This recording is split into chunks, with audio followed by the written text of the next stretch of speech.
आज के इस वीडियो में हम डिस्कस करेंगे कि डिप्लोमा के बाद आप सॉफ्टवेयर इंजीनियर कैसे बन सकते हैं। सॉफ्टवेयर इंजीनियर बनने के लिए रिक्वायर्ड स्किल कौन कौन सी हैं। फ्रेशर में कोई company as a software engineer after diploma hire करती है या नहीं करती है। ट्रेनिंग में आपको सैलरी क्या दिया जाता है, सब कुछ आज के इस वीडियो में आपका डाटा क्लियर होने वाला है। बस वीडियो को आपको पूरा देखना है। TCS, Google, Microsoft, Infosys, Wipro जैसी कंपनियां जो सॉफ्टवेयर की हैं, ये आपको कब हायर करती हैं और किनको हायर करती हैं, ये भी आपका डाउट क्लियर हो जाएगा। तो चलिए हम आपका टाइम वेस्ट नहीं करते हैं, बताते हैं कि वो कौन सी स्किल्स है, रिक्वायर्ड स्किल है जो आपको पता होनी चाहिए, आनी चाहिए। तो यदि आपने डिप्लोमा कंप्लीट कर लिया है, अब अगर आपने कंप्यूटर साइंस से हैं या फिर इंफॉर्मेशन टेक्नोलॉजी से हैं, ठीक है, तो यहाँ पर आपको सब कुछ सिखाया जाता है जिसकी वजह से आप सॉफ्टवेयर कंपनी के लिए एलिजिबल होते हैं और आप यहाँ पर अप्लाई कर सकते हैं। आपका इंटरव्यू शेड्यूल होगा तो आप निकाल सकते हैं, क्रैक कर सकते हैं, क्योंकि ऑलरेडी आप इन ट्रेड से हैं, ठीक है, ऑलरेडी आप दोस्त सॉफ्टवेयर कंपनी के लिए एलिजिबल हो। उन्होंने डिप्लोमा तो कंप्लीट कर लिया है पर कंप्यूटर बैकग्राउंड से नहीं आते, उन्हें कंप्यूटर का नहीं पता है चीज़ें, बस उन्हें बेसिक नॉलेज है कंप्यूटर का, कंप्यूटर ऑपरेट करना, लेकिन दोस्त उन्हें चीज़ें प्रोग्रामिंग लैंग्वेज नहीं पता है। तो उन्हें सबसे पहले तो प्रोग्रामिंग लैंग्वेज सीखना है। C++, जावा, .NET, जावा स्क्रिप्ट, पाइथन, ये सारी लैंग्वेज उन्हें सीखना पड़ेगा। और उसके बाद AI, एडवांस AI जो आया इसको भी सीखना पड़ेगा। जब आप इतना सीख जाते हैं तो आप एलिजिबल हो जाते हैं किसी भी सॉफ्टवेयर कंपनी के लिए। और फिर दोस्त यहाँ पर जब आप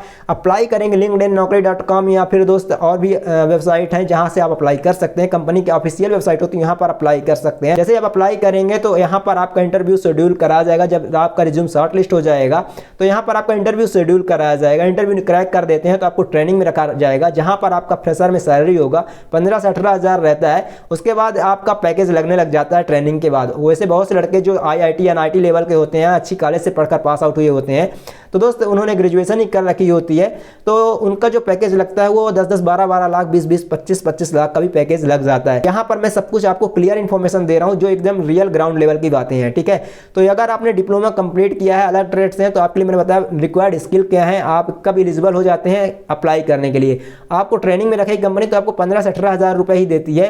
अब यहाँ पर बात आती है कि विप्रो, TCS, इन्फोसिस, इन जैसी कंपनियां कब आपको हायर करेंगी, गूगल और माइक्रोसॉफ्ट जैसी कंपनी कब आपको हायर करती हैं, क्या फ्रेशर लेवल में आप यहाँ पे जा सकते हैं कि नहीं जा सकते हैं। तो आपको बता दें ये जो टॉप लेवल कंपनियां हैं, ये टॉप लेवल कॉलेज के लड़कों को ही हायर करती हैं। जैसे कि यहाँ पर IIT हो गया, NIT हो गया, यहाँ पर ये अपना कैंपस भेजती हैं और यहाँ से ही लड़के सॉर्ट आउट करके अपने कंपनी में लाते हैं, ठीक है। लेकिन यदि आपने सब कुछ सीख लिया है तो फिर आपको प्राइवेट छोटी कंपनी से शुरुआत करनी पड़ेगी जो सॉफ्टवेयर की होती हैं। और यहाँ पर दोस्त जैसे मुंबई, बेंगलोर, हैदराबाद, यहाँ पर आप जाएंगे तो यहाँ पर आराम से आपको जॉब मिल जाएगी अगर आपको इतना सब कुछ आ गया जो स्किल मैंने आपको बताया है, रिक्वायर्ड प्रोग्रामिंग स्किल्स, ठीक है।